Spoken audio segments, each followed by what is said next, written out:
Good afternoon, good morning, I should say, good evening, wherever you guys are. Welcome to the Empowered Together podcast. It has been a minute since I've done one of these, but I'm really looking forward to get back onto these stories and sharing some great stories for some great people.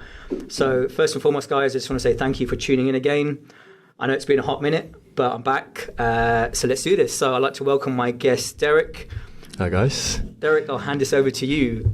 Break it down. Who are you? So, my name's Derek, but that's not my actual name.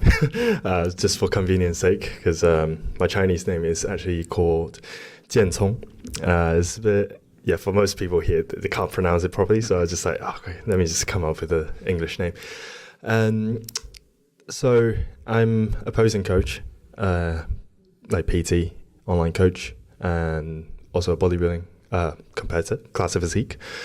And did 2 seasons. The first season I did it naturally, and then my last season was I did it enhanced for just about a month. But no, sorry, what the fuck? Just about a year off season assisted, and then did my first enhanced season and got my first win in PCA Saxon Classic. Yeah. That's pretty much it in terms of like in the bodybuilding side of things. And you're coached by, is it Leon? Leon. Collective? Yeah. How long have you been with him for then? Almost 2 years. Nice. Yeah. What attracted you to him? Obviously, like first, like he basically get all the knowledge from Joe Jeffrey, and then he's very good at classic stuff as well. So I feel like what's the word for it? I connect with him better compared to other coaches, and simple reason. What is it about the connection? What do you think it is? Is mainly the love for like classic physique, like bringing the art out of like bodybuilding. Yeah. Happy days. Why bodybuilding? Oh, okay. Let's go down to that rabbit hole right now, guys. I think most guys start going to the gym for one reason, for girls. Yeah. And then I started seeing pictures. I think the first bodybuilder I saw was Sadiq. And then I think that's the year right before he started. Probably 2-3 years started. 2-3 years before Classic came in. And then I was like, oh, that's actually quite nice. Back in the days, I didn't like training legs. So I only looked at upper body. Oh, that's nice. Who likes training legs, really? And then I was like, okay, I want to be like that. And went to the gym, just messing about. But back in the days, I was in China. I was just started my high school. I didn't really have that much time. And then slowly look into calisthenics and then thinking that potential would get me like as big as other guys as well, but obviously not. And then I think I came to UK 2 years later and started doing a bit powerlifting. Kind of got distracted from bodybuilding for a bit, and then got to uni. I was hoping there was a bodybuilding community society or whatever team or whatever. No, but there was a powerlifting team in Loughborough, so I joined that and competed. It was fun lifting heavy weight, but my joints were not happy. I was not happy with that. No. And then lockdown came. It kind of like brought me back to the original ideas of doing bodybuilding. And then that's when I saw Chris Bumstead's debut in Olympia. I was like, shit, that's good. That's good. I want to be like that. And then I started doing that. And then, that's right before lockdown started. So I was like, okay, let me compete this year, see if I like it. But then lockdown delayed the idea for 2 years. And do it again, after lockdown. First season, my best placing was second place in WNBF Supernatural in the novice class. So that was okay, sign for me to, okay, maybe I can keep on doing that. But obviously to the ultimate goal is to compete in the Olympia stage one day, and you can't do it without any assistance. Yeah. So I was like, okay, let's do it. And I was 23 at the time. It's like, I don't think it's too early to do that as well. Okay. Yeah. What's the why do you feel like you needed to kind of jump on that side of the stuff so young? Well, it's kind of, I was a little bit pressured because of the time frame a little bit, because I'm from China and I have to stay here with visa, and I wanted to sort of get some achievement before I have to go back, or sort of like show my parents. That's another big thing we're going to talk about later. Yeah. I feel like I have to show them the achievement, so to prove to them that like I can do something to achieve my dream. And especially like sport in China is not really looked up upon, and so I felt like I was a little bit pressure to do that before my visa ran out. And then but well, obviously my parents don't know English, so they wouldn't watch this anyway. Yeah. I wanted to stay in the UK, but they don't know. They wanted me to go back, and so there was one point I was like, oh shit, I probably have to go back. Then I was like, okay, I have to start doing things a bit earlier than I wanted to. Yeah. Right, and then how did you? I guess the question is like for myself. Any thought of that? It's for me. It was like always just going to be keep it natural. Yeah. And do the best I could. But again, I've never been competitive. Like I've never had a desire to step on stage. I've always been like I want to be the best coach I can be. Yeah. But I also know the kind of the temptation that stuff brings, because it can get you from A to B a lot quicker. Yeah. I guess my question is like, being so young still, how do you think about the long-term consequences of? I did thought about it at the beginning. So like because I was younger, I was like, oh, I don't really care if I have kids or not. But like now I'm a little bit more mature. I was like, I do want kids at some point. But I say you're obviously doing your blood work. Yeah. And obviously, if you're a part of Physique Collective, Joe Jeffries is hot on all that stuff. And so, I mean, it's everything seems pretty good for at this moment. And I guess with anything we do, there's always going to be some sort of cost to it. Yeah. And I think what I see a lot in the industry or in life in general is that we don't think about the long-term consequences of our actions. And we're very much like, okay, let's do this now because it's okay. I don't worry about tomorrow, innit? Yeah. But I think sometimes we do need to take stock and thinking that, all right, there is going to be long-term consequences. However, as long as we accept those, then by all means carry on, because I guess it is the nature of the sport. Yeah. You know, whoever's out there now, pro, champion, whatever, has done something. A lot of people like turn pro, 21, 22. That is like... What did you... how did you feel on your first cycle then? I felt a little bit underwhelmed. It's like everyone was like, oh, I felt like Superman, superhuman. But to me, I was like, it's just it's the same. So you didn't feel like you were getting super saiyan? No, like I didn't get super strong, and I would say the only thing was just I get irritated a little bit more easily. Okay. But I'm pretty calm most of the time anyway, so that's not an issue. So with the cycle now, are you would you follow a pattern of like blasting, cruising, having health phases, or is it always just been on since? Yeah, it's just like blast and cruise as well. Cool. Like, have you had a period off? Well, not since my show. Okay. So, after my last show, I had a 6-month health phase, and then just been blasting the whole time. Okay. Yeah.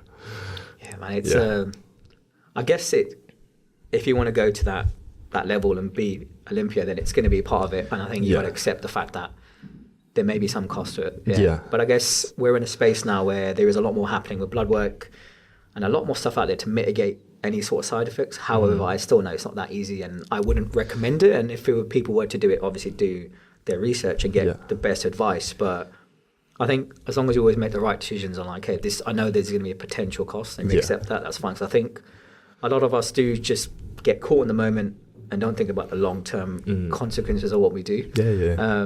It's interesting you say you get irritable. Why do you think that is? Steroids. No, but Testosterone. Like, are you generally irritable beforehand, or? No. I'm very calm. Okay. I literally is like, okay. Back in the days, I would say the only thing that irritates me right now is just like people walks too slow. I think that irritates everyone because I'm probably one of the most patient people you meet, but when I'm out and about, I'm like, dude, move. Like, so especially when they're taking up the whole road. It's like, I want to walk around you, but I can't. But other than that, I don't really get irritated. Okay. Yeah. So one thing I want to lead on now, like I guess this is probably the first deeper dive question, is like you mentioned how you want to show to your parents that you've achieved something. Yes. Now I can resonate being an Asian, and I think it's probably similar culturally how our family perceives successes and like, I don't know, a big bank balance, say a career or marriage and cars and family, all that stuff. Mm-hmm. And I know for myself, when I became a coach, my parents were like, what the hell was that? Yeah. So expand upon that with me. Like, why does your parents' approval mean so much to you? I think it's just like, since I was a kid, parents, I think like Asian cultures really like comparing you with like the better kid. Yeah. They know. Yeah, it's like, oh, be more like them. And it's all like, oh, look at who, like he's doing like better at this. And then I just feel like, okay, I need to do that. And I think being in a less emotional family, and being in China, growing up just feels more of a passive thing. You just do what you're told, kind of thing. That's the thing that I've been trying to change in the recent years as well, is trying to be more proactive instead of like passive. Okay, just react to things instead of like responding to it. Yeah. How do you think you'll feel if you never got that approval from them? Now I don't really care that much anymore. Yeah. But back then I was like, oh shit, like you're never satisfied. Yeah. It's like, what do I need to do?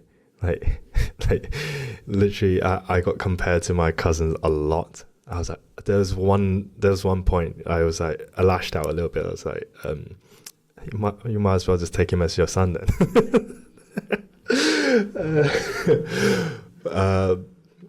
Other than that, I don't think I've taken it too seriously, but it probably like it did get to me subconsciously, but I just don't really act upon it. Okay. At what point did you think that I don't really care anymore what they think? Well, coming to UK kind of gives me a little bit advantage of it because like they're not around. I kind of can do whatever. Well, I guess you could be yourself, isn't it? Yeah. And also my sister helped me a lot. She's very, very stubborn. And she kind of, like, she led the way. Like, she started saying to my parents, like, oh, she wanted to come here to study. And she did that. And she recommended it to me when I was in high school in China. And I was like, okay, maybe that's actually better. Yeah.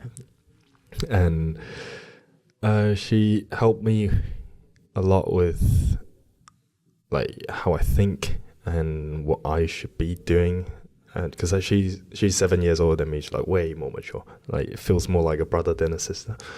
And I lost my train of thought. Take your time with it. Yeah. I just feel like she's made it a lot easier for my parents to accept like me being a little bit more unique compared to most other Chinese kids, because like in China most parents just like, oh, be a doctor, be like do finance or something. Same thing in my culture. Yeah. But then coming here, be a bit more free And like at the beginning, my parents were like, "Oh, do biology, like try to apply for Cambridge." Obviously, that I was not that smart, but then I decided to let me study sports science because I like that. And my parents still saying like, "Oh, like what are you gonna do after that? Like be a PT and that's it?" Like they think that that is like not like they look down on those kind of jobs a bit. That's how the Chinese culture is like.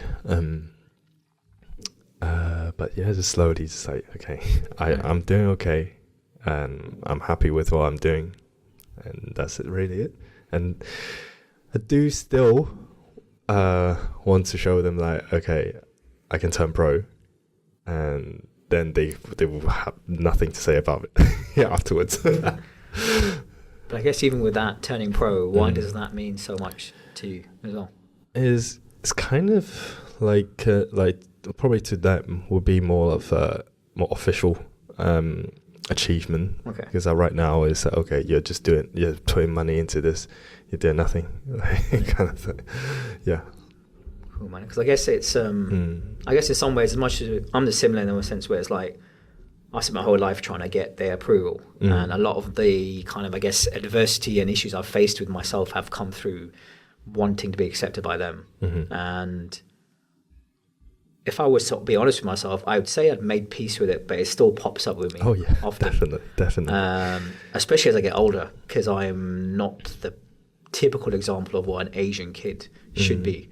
So there is pressure sometimes on me, but I guess I'm with you in the sense that I've accepted the fact that whatever happens, even if I achieve the success they want, they'll still not be happy. Oh no way. The bar will always change. So I guess what I'm trying to get at is like, I guess whatever we do in life, we need to seek our own acceptance first. Otherwise, we're going to constantly be looking at the external world to always kind of give us that validation and stuff. And I guess that's one of the hardest things with bodybuilding. Yeah. You know, because at least if you're, let's say, a strength athlete, you're going to be measured on the numbers or your total, for example, if you're a powerlifter. Yeah. But on bodybuilding, you could spend so much time in a off-season building than going to a prep for like 5 minutes on stage and for someone to say you're not good enough. Yeah. You know, and I think true. it's one of those things where we see that massive rebound post-show where people then just lose all that food focus and just binge, and it just takes over their whole life. Because I always feel like, actually, I guess what's really another question to you is like, who would you be without bodybuilding? Ooh, big question. Without bodybuilding, originally I do quite like animals, and I was thinking about studying zoology at some point. Maybe that. There's one point I was like, I really want to go work at some of the conservation and stuff like that. Maybe that, I don't know. Obviously that didn't happen. Yeah. So I guess what I'm trying to get at is that a lot of who we are is often tied. Our identity is tied to like what we do. Like I'm a coach. I wouldn't class myself as a bodybuilder. I train like one, but I lift whatever. But then that's what people associate with us, isn't it? And I always feel like if we are to, especially in the fitness industry, okay, indeed. And it's like if I was to then not do all that, who would I be in it? So, because I've seen this a lot over the years because we know that this sport has a lifetime. Yeah.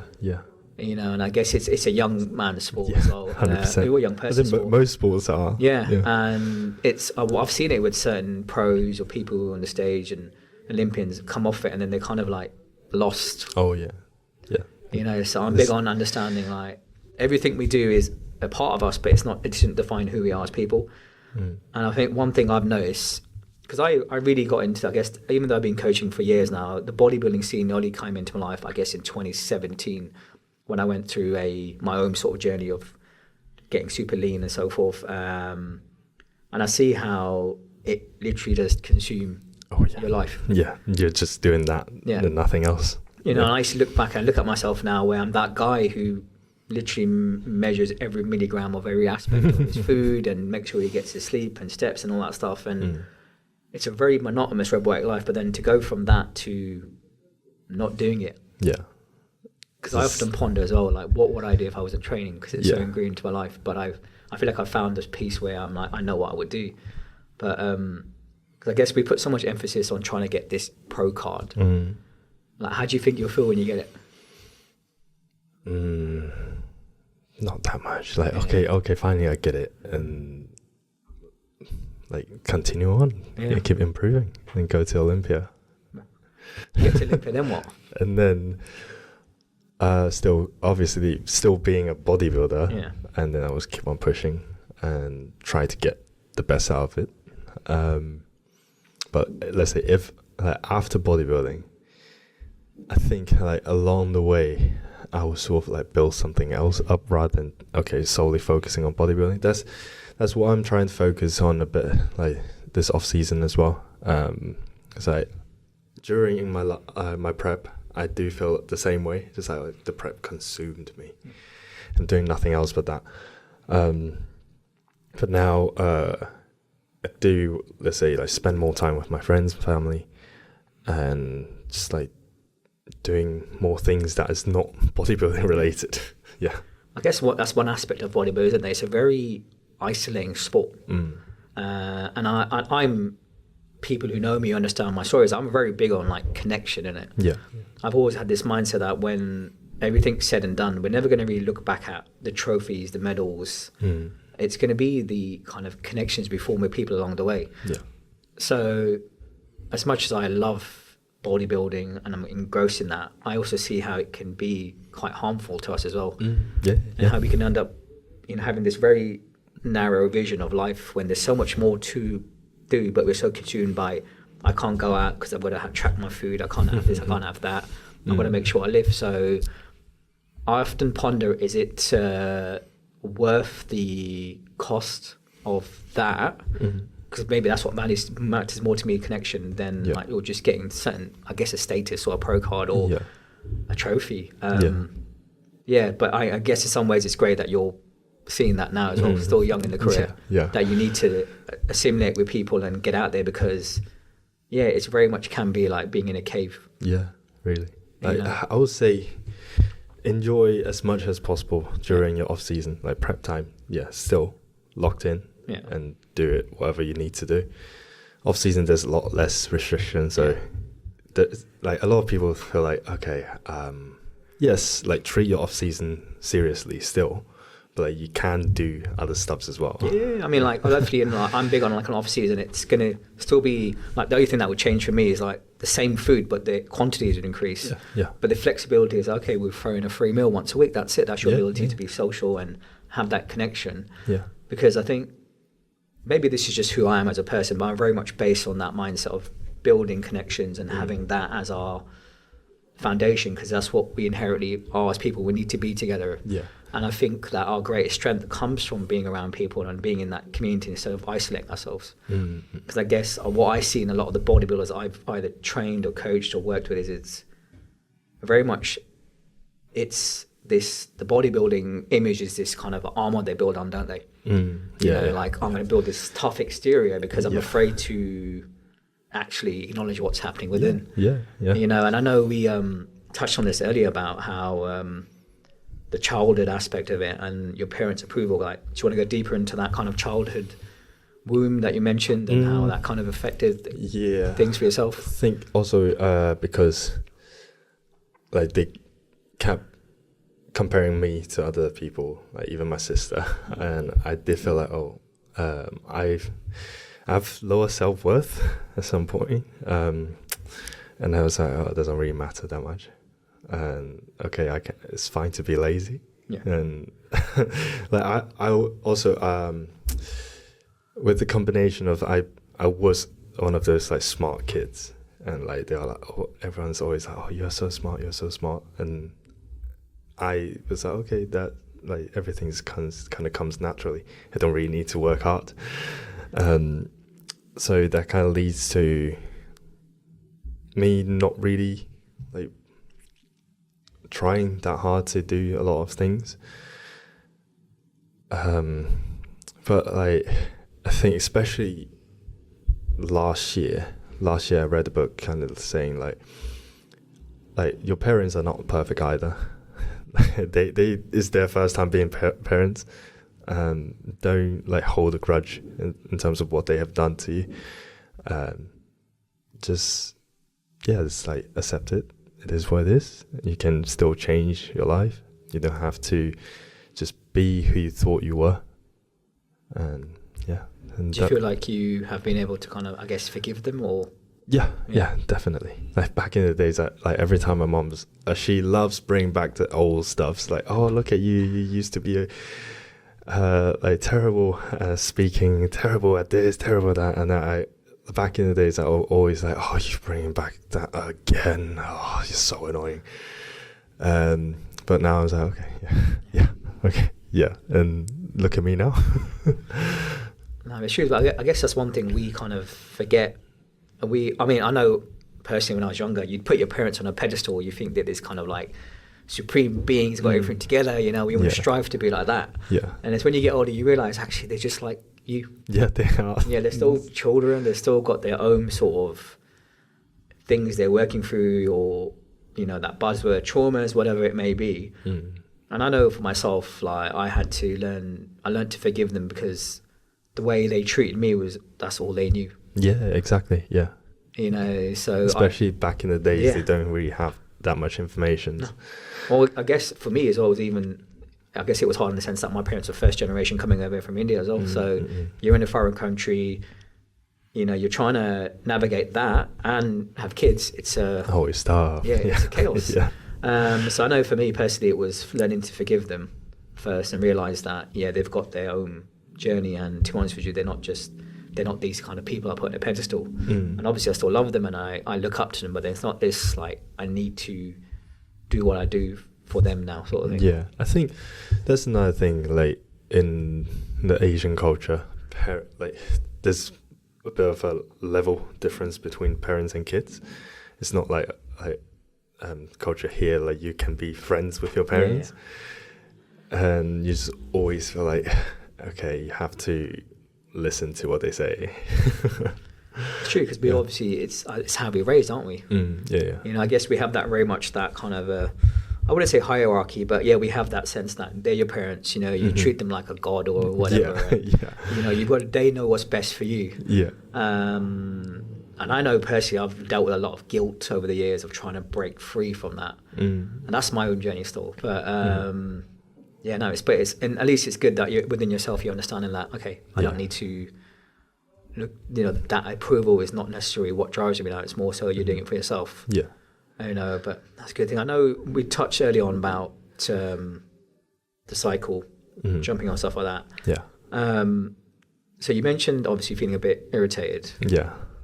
Is that it, or is there anything else that happens of it? Or? That's it, really. Yeah. Okay. Yeah, that's it. Because I feel like I am like quite calm, like naturally, and even after I am like that most of the time. Yeah. So nothing that's going to be.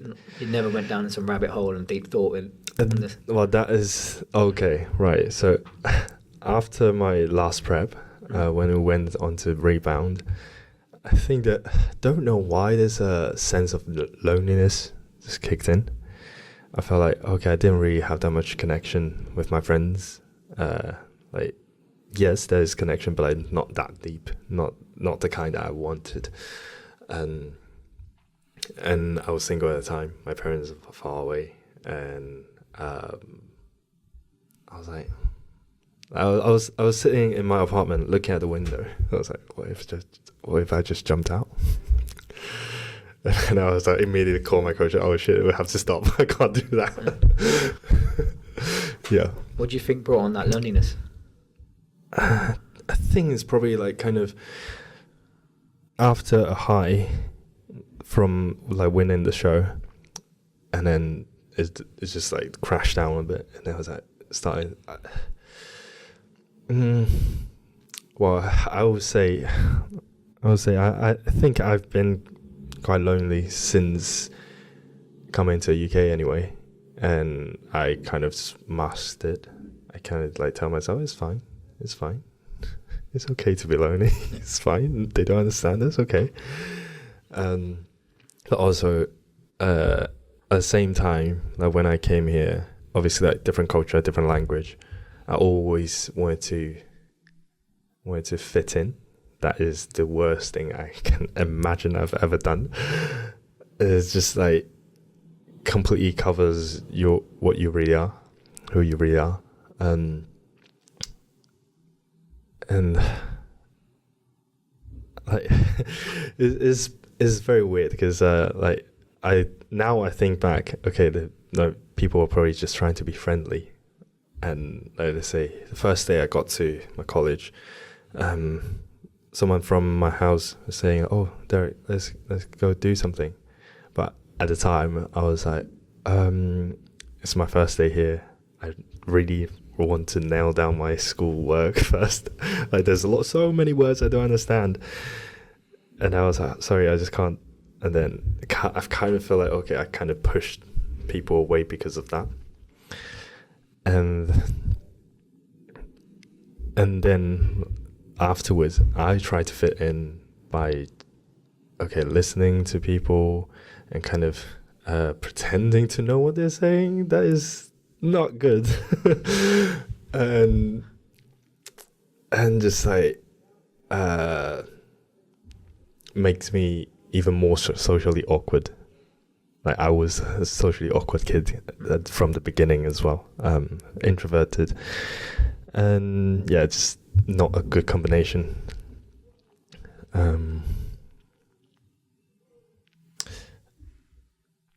Shit, where was I? Take your time with that. Take your time. Right. Wait, what were you talking about? Being socially awkward, yeah. Trying to fit in. Yeah.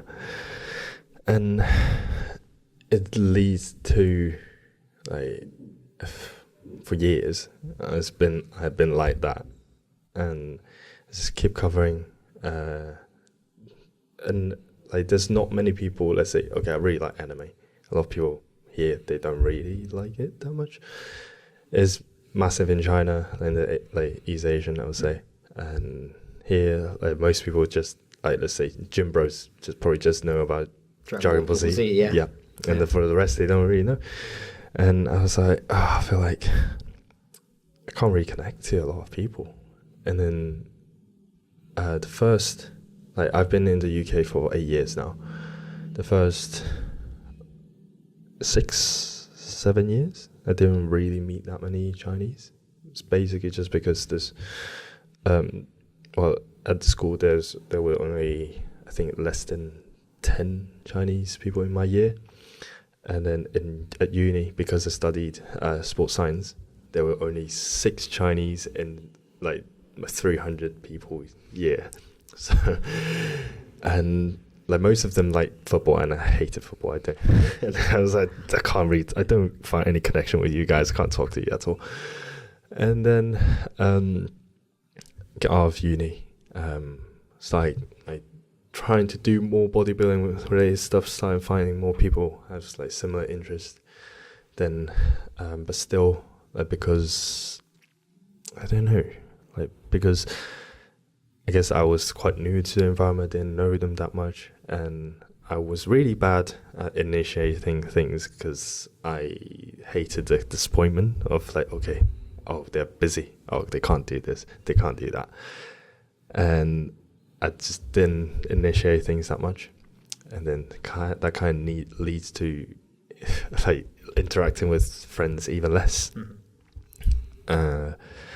But then I think especially after that prep, and I just felt like I have to start doing that. just fine. Just like, okay, just it's kind of like rejection therapy. You know, it's just like, okay, it's fine. If they're busy, it's fine. Just pick another day. That moment when you rang up your coach, Leon, and like what you said, I guess at what point did you take control of the situation and not think about jumping out the window, I guess, or what was it?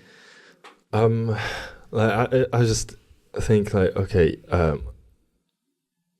if you jump out, that is it. Yeah. Like you still have your family, you have your friends, and you still have the dream that you want to achieve, and that will be such a shame to just waste it like that. Yeah. How long ago was that? In April. Okay, so that's quite recent. Yeah. Still. Okay. Yeah. How have you moved forward from then, and what have you done to kind of, I guess, feel less lonely and assimilate more into people, culture than the people and stuff? Okay, so back during that time, I was still at uni. Not the best environment I would like to stay in, but like afterwards I moved here, and I've obviously got new friends, new environment, and new opportunity. I basically just say yes to everything. Yeah, just okay, keep them coming. Yeah, and like even like other than that, like I just said earlier, initiate like events to do with your friends and stuff like that. Yeah. That changed things a lot. Yeah. Do you feel you can be more of yourself now instead of like wearing this facade? Yeah. Because like back in the days, I felt a bit ashamed to post like anime related to stuff. It's like, oh, people don't like it. Like, why am I posting it? And now it's like I don't care. Like, if you like it, you'll come talk to me. I don't care. Yeah. Why do you think it matters so much if people like things? I think that's another thing. Like from the childhood trauma, because like I felt like, okay, what I'm doing my parents don't like, I probably should stop doing that. Yeah. And yeah, that kind of leads into things like that. But then again, like after reading that book, saying like it's not your parents' fault kind of thing. What was the book you read? What was it called? It's written by a Chinese psychologist. I think is like if you translate it into English, it will be how to nurture your inner child, something like that. Yeah. So would you say, like, I guess this year's been about that then, nurturing your? Yeah, 100%. Do you want to delve a bit more into that, like what you've discovered, and how you're kind of processing that information, or what? I mean, at the beginning when I read that part of the book, I was like, oh shit. They're right. So, and then I slowly started to whenever let's say my mom just mentioned, oh, look at you back in the days, blah blah blah, I would just take a moment, don't just like go with her straight away, and just think, okay, like. It's just her, like the idea of like your parents not perfect and they raise you in the way that you don't like a lot of the time is because they actually have an ideal child that they want. It's like, okay, there's an image of the ideal child they want you to be, but obviously they can't completely control that, and a lot of parents will want to have that control. So that's why they say things like that. But you are your own human being. Don't have to fit in for them. You're living for yourself. Obviously, like, they're your parents, still love them. But it's your own life. Yeah. True, man. What else did you uncover from that? Or was that so far what you've kind of delved into? I think, well, to me, the most important points are these, like, they are first time being there, being parents, and like what they want you to be is just the image that they've been imagining, and that is it. Right. It's okay, let them be. And that's it. Yeah.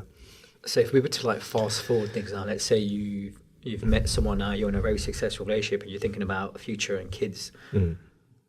With where you are now and what you understand, how would you raise your children then? Oh God. I think that's hard because I love spoiling kids. If I do have one, because I had a cat and then I just spoil him so much. But I don't know, it's hard to like spoil them at the same time and then give them like adversity that they need to have.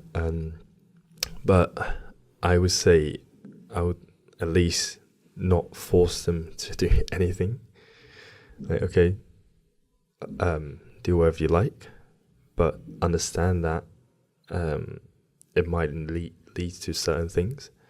Obviously, as long as they're not hurting people. Yeah. Oh shit, this is a big question for me to think about right now. Take your time with it, man. 'Cause I guess what I'm trying to allude to here is the fact that often everything we are is often a sum of our childhood, how we perceive the world and relationships and success, all these things. Yeah. And what often happens is that if we don't do this kind of work that we're doing and trying to understand ourselves and that aspect of our lives, we end up repeating the cycle when we do have our own children, don't we? Yeah. And we just create that same cycle for them. Again. Yeah. So at some point, we have to break that loop. Oh yeah, definitely. You know, and the reason I ask you that is because for me, one of my sort of highest priorities or definition of success is to be a successful father. And I've always been great with children, and I'm like you, I love to spoil them. However, I also understand the harmony of giving them that discipline and that resilience, because I know I was spoiled and I was not you know, I was quite a bratty kid growing up, you know, and I always wanted things, and if I never got it, I'd throw a tantrum. Yeah. So the reason I asked you that question is because for me, I know, like, I accepted my parents for how they were, what they did. One of my goals is to be the great father, but I also understand that no matter what I study and do, I will still make mistakes. Yeah. It's fine to make mistakes. You learn from it. Yeah. So I guess that's one of the reasons I alluded to that question to you, because I guess all this sort of work we're doing now and trying to understand ourselves, it's how do we make sure moving forward that doesn't affect whether we do have children or how we form relationships going forward. Yeah. I feel like also like with the make a mistake part, obviously whatever you do can have a huge impact to your kid. But as I feel like if you make the mistake, you realized it, and you should like talk to your kid about it. Like, it's okay to admit that you're wrong. That's another thing. My parents had never said sorry to me once in their whole life. And that kind of led to me feeling kind of weird saying sorry sometimes. And then also they've never said I love you to me a whole life either. That's the thing. I know that feeling. I think I may have touched on this in one of the previous episodes of our podcast about how we talk about love languages and how I'm very much that kind of words of affirmation guy. And my whole kind of journey has been trying to, I guess, empower people, make them feel good, because I never got that. Yeah. You know, I think that's probably one of the reasons I became a coach, because I wanted I wanted people to have some sort of hope that they could be okay if things happened, and you just got to keep going. So that's quite an interesting topic to go down to in parenting. And any more thoughts on that question, or you think? Well, talking about like love languages, because I was a very introvert kid, and I was not very good at still not very good at my words. Just started there. For me, I was just like, okay, if I can't say it right, I'll just do it. That's why it's more of a what's the word? Acts of service. Yes, that's it. Yeah. That's. But it's a good thing you understand that, because I guess I know it's this kind of thing that's thrown out a lot, love languages and so forth. But I do believe it's quite an important aspect of ourselves, because if we don't understand how we want to receive that love, how could we then give love to another and receive it from them in the way we want? Because that's going to be one aspect of ourselves that can't form a genuine connection with another person. You know, so that's something I know that matters to me, because I want to be able to, again, form a genuine connection with someone eventually at one point in my life. And understanding these things will just go into me being a better partner, I guess. Same thing, we'll make mistakes. Exactly. You know, and because any relationship or connection with someone it's a journey, isn't it? You know, it's a partnership of two people coming together, learning each other. You know, and I think it's one of the biggest, I think I talk about this a lot, it's probably one of the most vulnerable things we'll ever do, to turn around and say to someone, can I trust you with the most vulnerable aspect of myself, and trust that you have my best interest at heart? You know, and I think it's one of the reasons why a lot of us are afraid of that leap, that commitment to someone, because we're afraid of the loss of it as well. Yeah. But it's that very thing I'd say you've got to take that chance with, because it's what I perceive life is about. Mm-hmm. Yeah, you know. It's true. And I actually listened to a podcast recently. It was it's called Relatable. I don't know if you heard of it. It was just like two guys talking about relationship stuff, and then one of them had a phone call with his dad, and they're talking about his divorces twice, and then saying like how did he handle that. The dad said is basically just like a breakup. It's just with a bit more financial consequences, but emotionally you just treat it like a breakup. Yeah. But it's an interesting one, isn't it? I mean, again, everyone perceives that breakup in their own way. Yeah, that's true. If I look back at my relationships, so much growth has occurred through that for me. Oh yeah. There would have been a time when I was distraught at breaking up with someone, depressive and maybe suicidal. Now I'm like, cool. Yeah. Life goes on, and because I think we portray relationships as this kind of like Hollywood image of Disney. It's love at first sight and happily ever after. But the true reality is, it's the most vulnerable thing we'll do. B, takes a hell of a lot of work. Yes. And it's not going to happen overnight. And it's a journey of a lifetime. Mm-hmm. Yeah. There's so many people in the world. You can't just say, okay, this one is definitely the one. Yeah. You can't say that. But straight away, you can't say that. Well, it's also the thing of love is a choice, isn't it? Mm-hmm. It's not love at first sight. It's often lust at first sight. Yeah. But love is a choice you make, because I feel that we should come from a place of already having that love and happiness within us, and we're choosing to share that journey with someone. Mm-hmm. Yeah. There's going to be faults in that individual. There's going to be some red flags, if you want to call it, but it's a choice you make to share your journey with someone. Not this thing of I was destined to be with you. You are the one. When in truth, the one is you. You know, it's not this other person. Yeah. And then again, it's not it's not them being the source of your happiness and love. It's both of you having that connection together and being a partnership. And I think I alluded to this yesterday with someone about how it's 100% from each of you. Oh yeah. Whatever that 100% is, whether it's your 100% can be the financial aspect or the emotional support, whatever it is, but it takes work. Yeah, 100%. And I observe this trend a lot over the years, and I look into this and I see that how we are very much in a space of instant gratification, transactional relationships, having this honeymoon period where everything's great, but then when we actually have to do the work, it's like drop you off and get someone else from another app. Yeah, that's another thing from another podcast.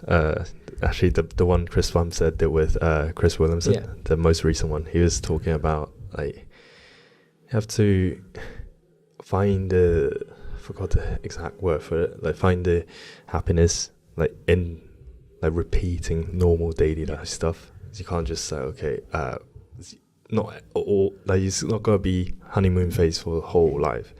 You have to, there will be low days, high days. Well, I think things like these have and social media has almost tainted relationships, because what we see all the time is the highlight reels, the dinners, the luxury hotels, the whatever it is, the holidays. But the reality is that's once or twice a year or maybe or whatever. But relationships are actually quite, not boring, but it's repetitive, isn't it? Yeah. Like you said, it's going to be a high day, a low day. If we just went into one for all the happy moments, it's not really a journey, is it? It's about thick and thin, facing the hurdles together and enjoying and savoring the good times, and then supporting each other in those moments of downtime. But again, I feel, just my observations now, we don't value that anymore. Yeah, I think a lot of people don't. We want it now. I think it's again, because of technology, people get instant gratification so easily, and then that kind of affected how we perceive a lot of things as well. But again, I guess it comes down to how do we change that?